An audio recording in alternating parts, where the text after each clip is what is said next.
Alors j'ai suivi la formation intensive en 2020. Ça a été pour moi une reconversion professionnelle parce qu'avant ça, j'ai suivi un master en marketing du luxe. Et c'est vrai que le fil rouge pour moi, ça a toujours été la joaillerie. Depuis toute petite, ma maman m'emmenait dans des musées, voir des expositions. Il y en a une qui m'a marquée par ailleurs, c'est celle de Cartier en 2014, où là, j'ai été subjuguée par les parures, par tout le savoir-faire, leur patrimoine. Et j'ai toujours scintillé pour la joaillerie, ça m'a toujours passionnée. Donc c'est pour ça que j'ai fait le master dans un premier temps. À la suite de ça, j'ai eu plusieurs expériences dans l'univers du luxe. Beaucoup d'expériences en retail, que ce soit chez Chaumet, Place Vendôme, que ce soit chez Pomellato également. J'ai travaillé également au service achat du printemps. Mais j'ai toujours gravité autour du secteur et c'est vrai qu'il me manquait quand même une stimulation. Voilà, j'étais curieuse, je voulais en savoir plus. Et c'est pour ça qu'en 2020, j'ai stoppé mes expériences et j'ai suivi la formation professionnelle en intensif, donc les 4 niveaux en intensif. Et ça a été une expérience très enrichissante. C'est quand même assez intensif parce qu'on aborde énormément de sciences diverses, de cours différents. On est imprégné dans le sujet de 9h à 19h le soir, donc c'est vraiment intensif, mais c'est super enrichissant. Et je regrette pas du tout parce que ça m'a vraiment ouvert sur plusieurs sciences différentes, comme je disais, que ce soit l'optique, que ce soit la géologie. On aborde beaucoup de thèmes différents et c'est ça qui m'a passionnée. Alors, je suis trieuse de diamants. Je travaille pour un grand négociant de diamants à Paris. Et mes tâches sont assez diverses. On va s'occuper en amont de l'arrivage des marchandises, par exemple. Je vais avoir quelques contrôles gémologiques, que ce soit la fluorescence des pierres, que ce soit le calibrage des pierres. Et ensuite, on va préparer les commandes qui iront en direction des grandes maisons de joaillerie de la place Vendôme.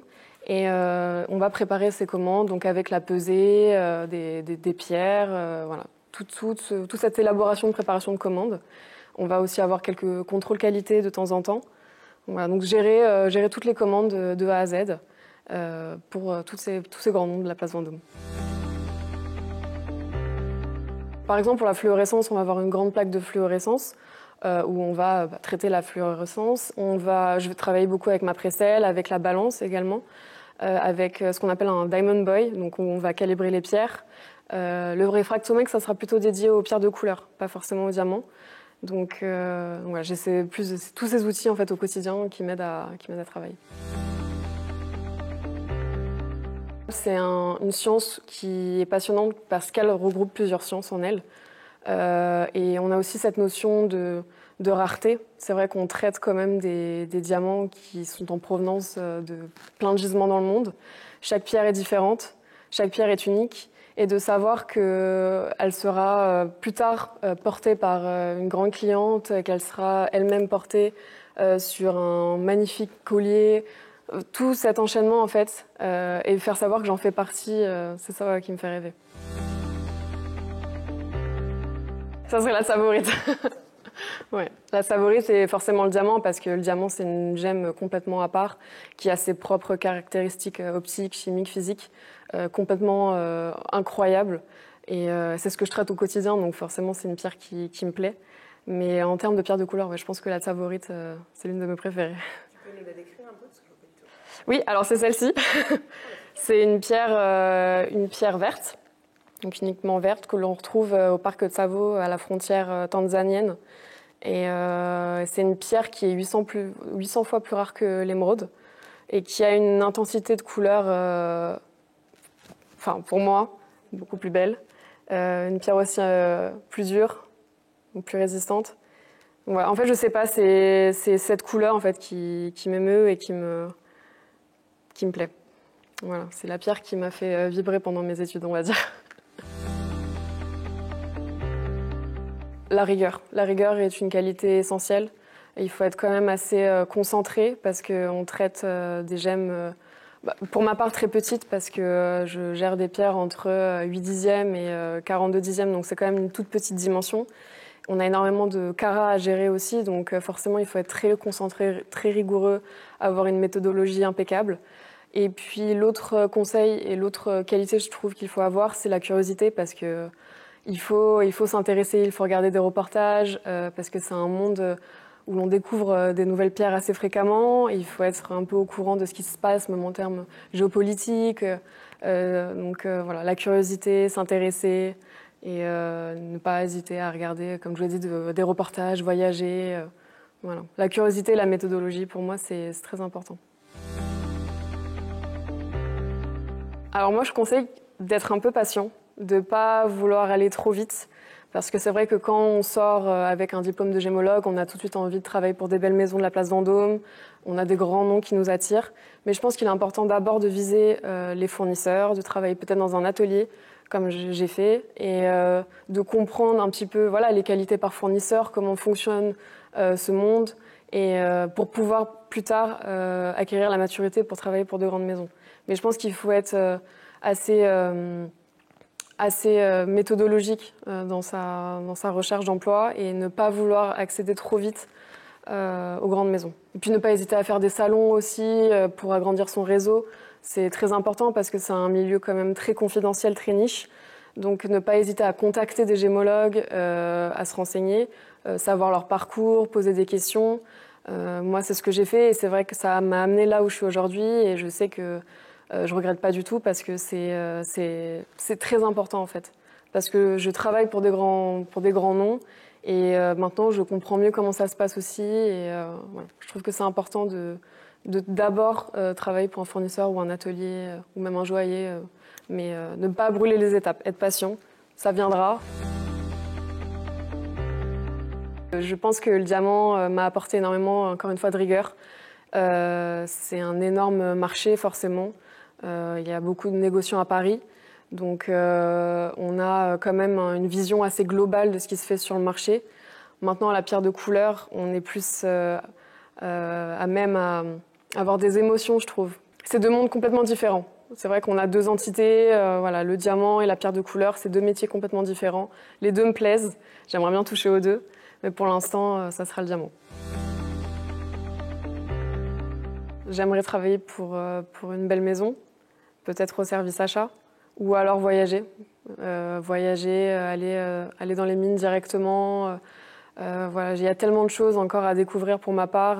J'ai cette curiosité qui me donne envie d'explorer et d'en connaître davantage. Donc, à Paris ou à l'étranger. J'ai pas d'anecdote en particulier. Maintenant, c'est des coups de stress au quotidien parce que on compte énormément de petites pierres. On doit compter par exemple 1200 pierres dans un pli. Donc il faut être extrêmement concentré et forcément on a des stress parfois dans le comptage de nos pierres et dans la préparation de nos commandes parce que j'y reviens, mais c'est la rigueur.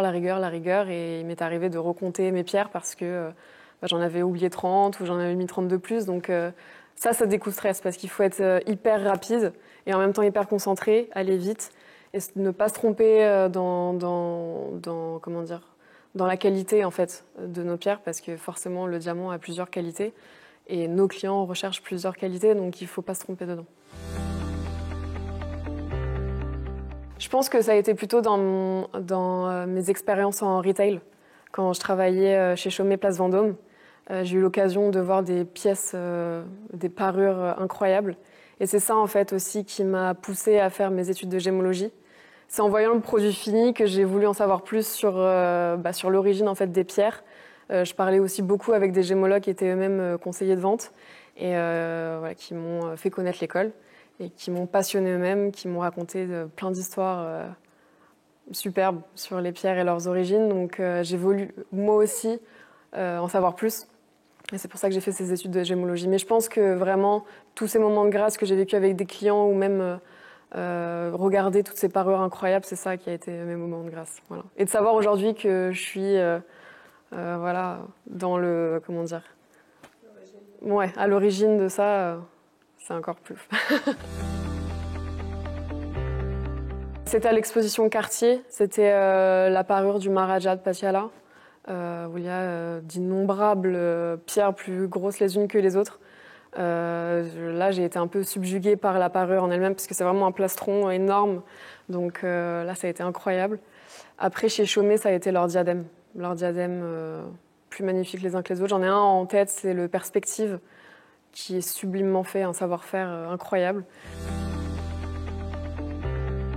J'en ai plusieurs parce que les collections, je pense que, par exemple, je sais pas moi, en fait, ce qui me plaît dans ces maisons-là, c'est leur savoir-faire, leurs origines, et le fait que les chefs d'atelier arrivent à retransmettre tout le savoir-faire, tout le patrimoine dans des collections récentes, en fait.